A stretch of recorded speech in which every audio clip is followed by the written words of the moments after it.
Okay, so this morning we left off with we finished Esther chapter 7, right? Okay, so let's, basically the last three chapters is kind of the epilogue of Esther. It's basically telling us what happened with this decree that was made against the Jews. Let's turn to Esther chapter 8.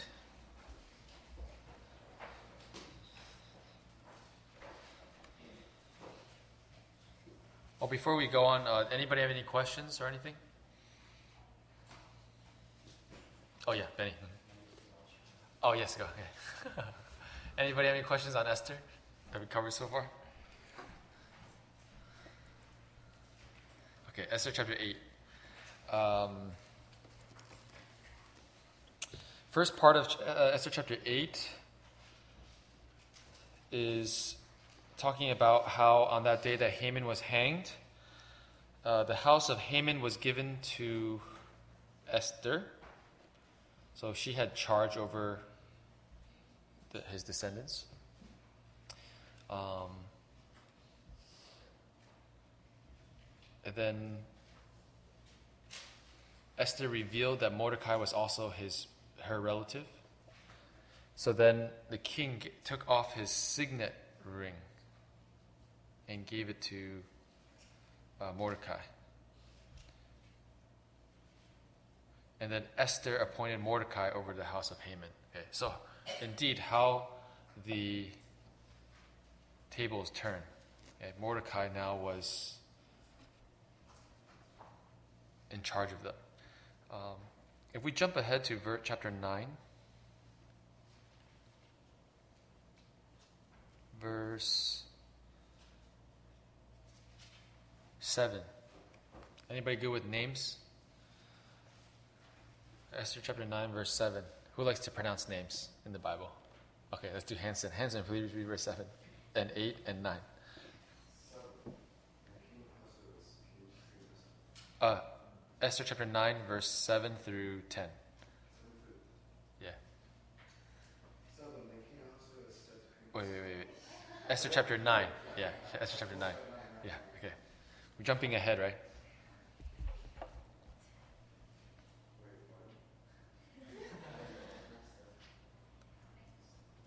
Esther chapter 9, verse 7 through 10.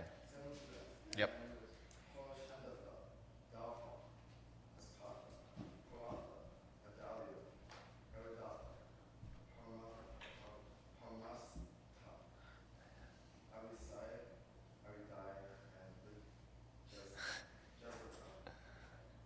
Verse 10.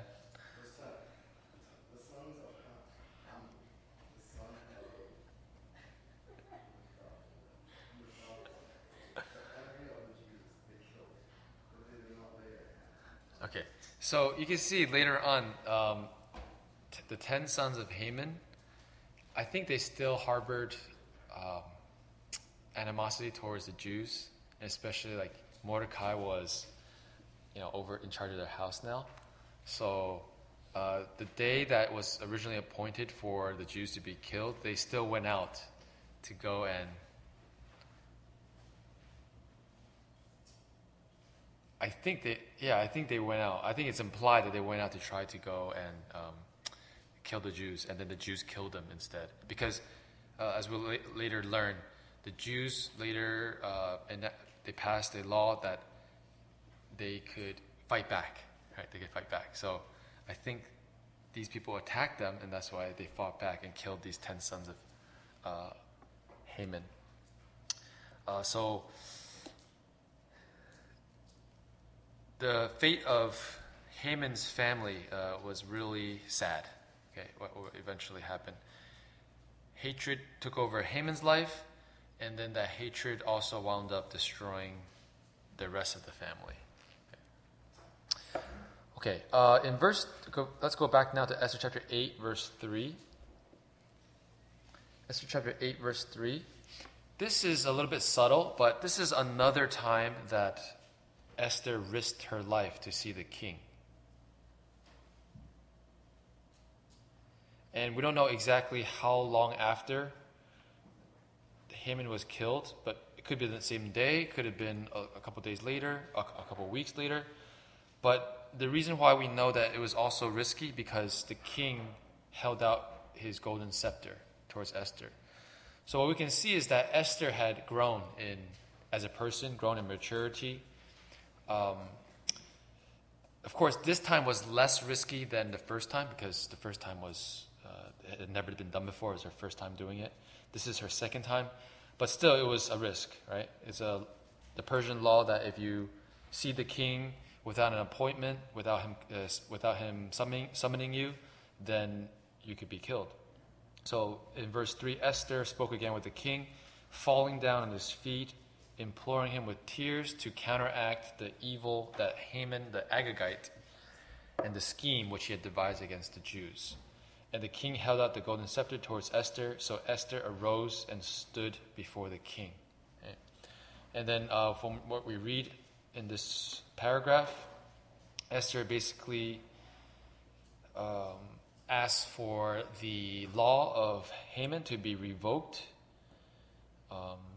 because how can she endure to see this great evil come upon her people? Okay, so she speaks up for her people again,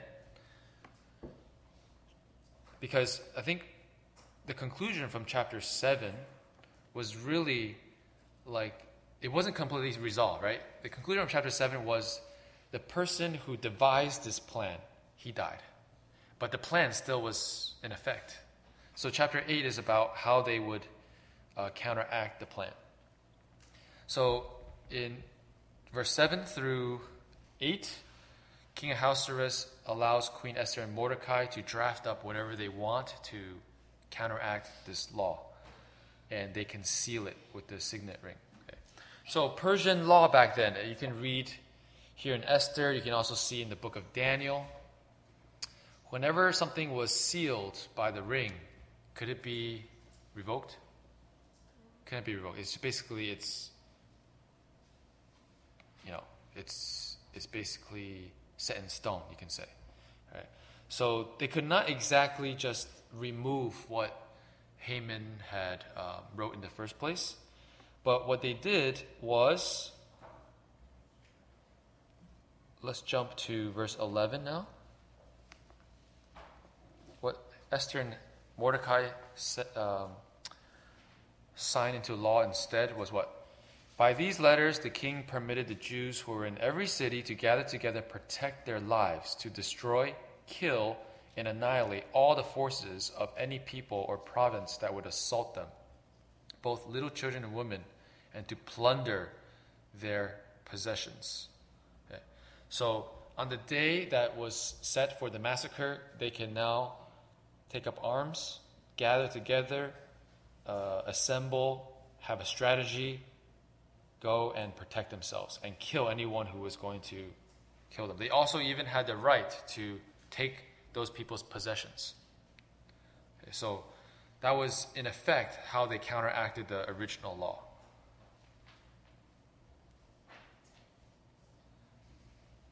Okay, and then this letter was sent through all the 127 provinces in the whole kingdom, each in their own language, so that the people knew, the Jews also knew that they could protect themselves.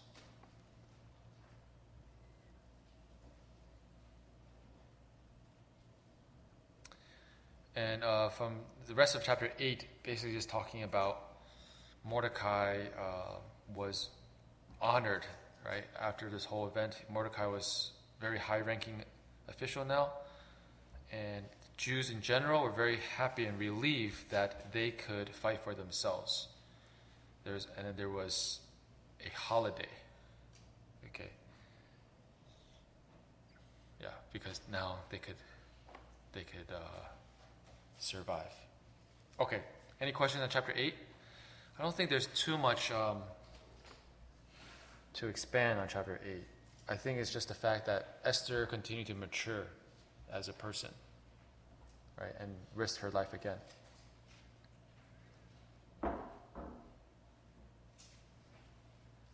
Any thoughts, questions? Chapter 8? Okay, chapter 9. Chapter 9. Chapter 9 is talking about how the Feast of Purim came to be. So, about 9 months later, in the 12th month, the month of Adar, on the 13th day, the time came for the king's command and his decree to be executed. So, indeed, the enemies of the Jews, when they had hoped to overpower the Jews, the opposite occurred, in that the Jews themselves overpowered those who hated them. So all the Jews gathered and basically protected themselves, but it especially mentions how they did not touch the plunder. Okay, they also killed the 10 sons of Haman. They did not touch the plunder.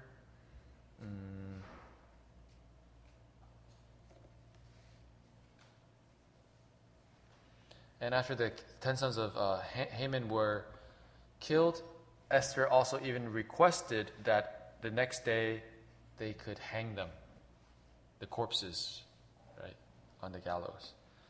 So Esther requested that on the day that the attack was supposed to be, they could fight for themselves. Esther also requested the next day they could continue to do the same, because maybe not all the enemies were annihilated. So for 2 days in a row, the Jews were very victorious.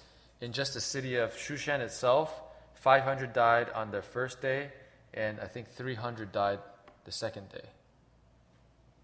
And then in terms of the whole kingdom, verse 16 says they killed 75,000 of their enemies and did not lay a hand on the plunder.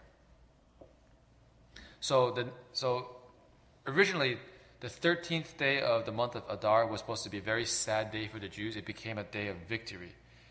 And the 14th day was also probably supposed to be a day of mourning, right? But it became a day of feasting and gladness for the Jews, because they were able to rest from their enemies. So on the 14th day and on the 15th day, they had a feast. And this was called the Feast of Purim. Okay, let's read Esther chapter 9, verse 18. Esther chapter 9, verse 18. Vivian.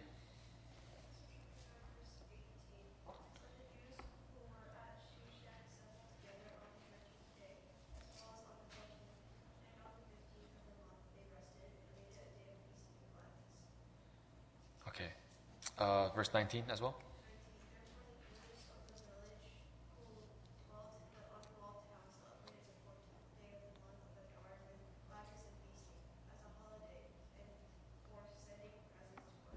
Okay, so this is how they kept or celebrated this day of defeating their enemies. They would feast. They would also give presents to one another.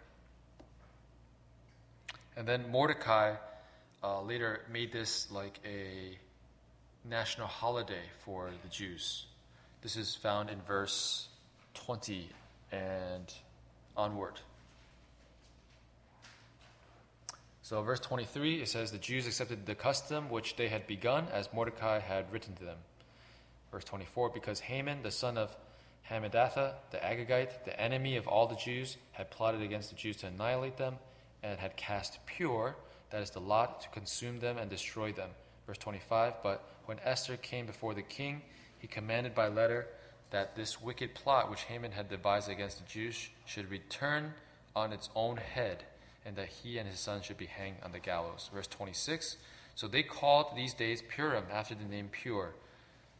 Therefore, because of all the words of this letter, what they had seen concerning this matter and what had happened to them. Okay, so verse 27, the Jews established and imposed it upon themselves and their descendants and all who would join them, that without fail they should celebrate these 2 days every year, according to the written instructions and according to the prescribed time. Okay. So even till this day, 2016, next year the same thing, your Jewish friends who are religious, they will celebrate the day of the Feast of Purim. Okay, on the 14th and 15th day of the month of Adar. 14th and 15th day of month. 13th was the day that they were supposed to be massacred. 14th and 15th now became their feast days. Yes. What month is Adar? Like we just looked up this year is yesterday night. We looked it up. It was in March, right? March 23rd and 24th. But because the Hebrew calendar is a lunar calendar, kind of like the Chinese calendar, so the months sometimes don't line up exactly with our months. Just like how Chinese New Year sometimes it's in January and sometimes in February, right? So let's just check next year, right? Purim.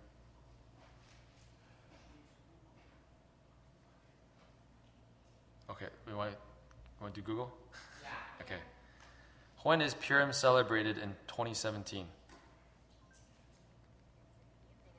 March 11th, 2017, and ends in the evening of Sunday, March 12th, 2017. Okay, so next year it's still in March, but like a couple weeks earlier than this year.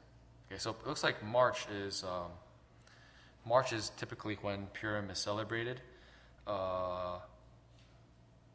2018, March 1 and 2. 2019, March 21st and 22nd.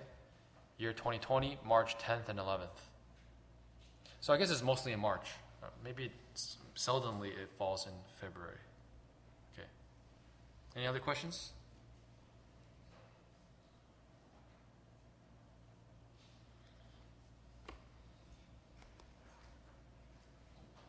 Anybody have Jewish friends? Huh? Okay, hands down. How many do not have Jewish friends? Oh, okay. No problem. Are there a lot of Jews in Toronto? Oh, they are? Okay. There. You can let them know, like, hey, next March, hey, how is Purim? So this is one of the feasts that's outside of the 7 feasts that were mentioned in the 5 books of Moses. Right, in the books of Moses, how many feasts? There's 7 feasts, right? You know? Do you guys know them? Yeah. Okay.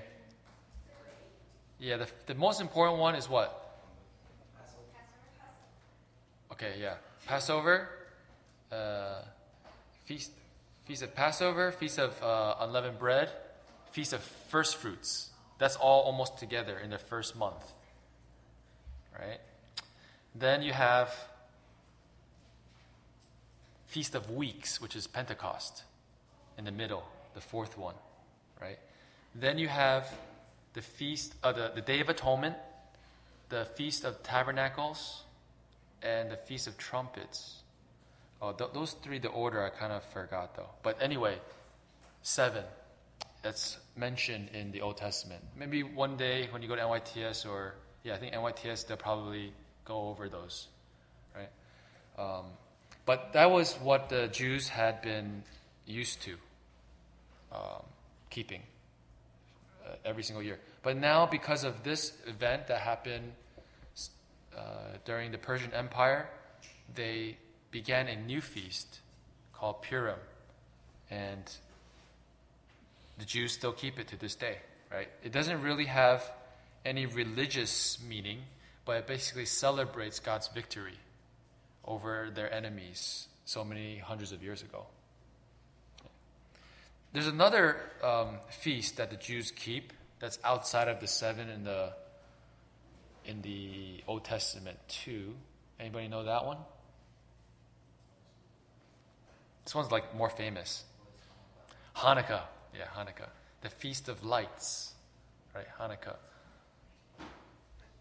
Yeah, Jeopardy. Yeah. And do you guys know when Hanukkah started to be celebrated?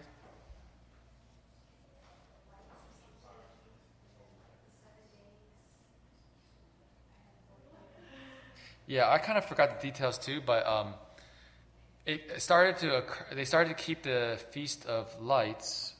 By the way, this is mentioned in the Bible too. This is mentioned in the New Testament. If you go to,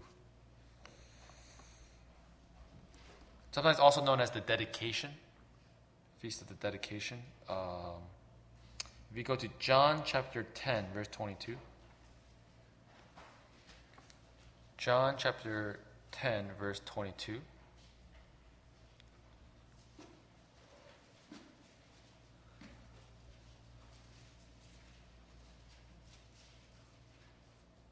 Let us ask Paul. John 10, 22.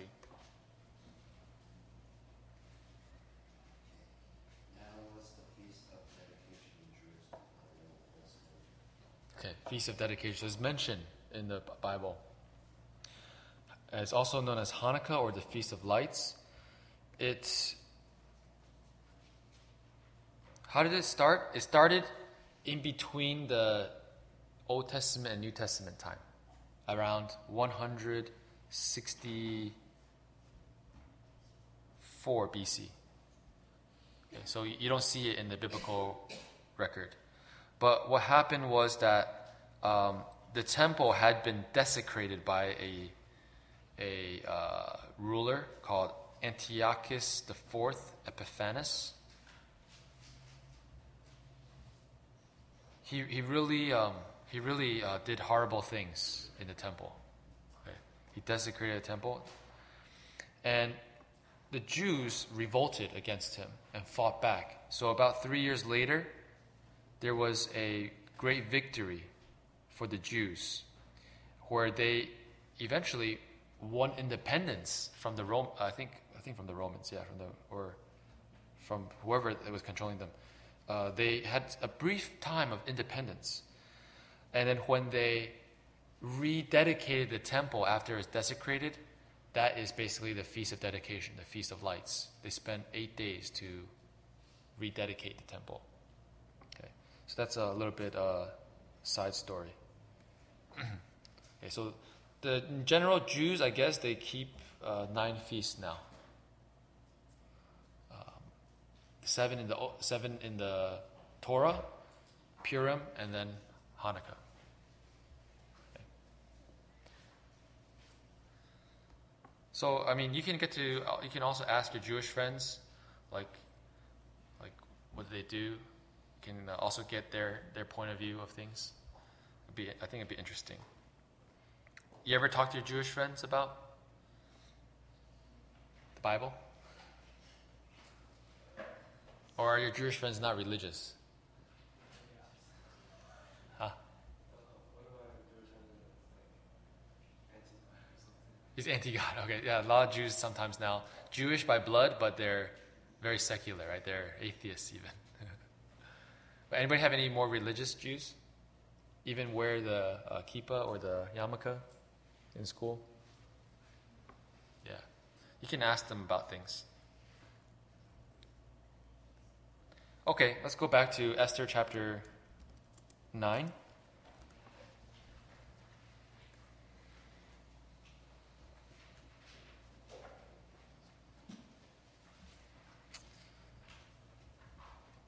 Esther chapter 9, the last part, verse 29 through 32, basically just shows how Queen Esther confirmed Mordecai's letters to establish this Feast of Purim.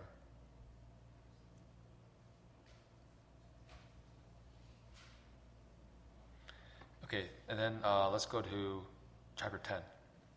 Chapter 10?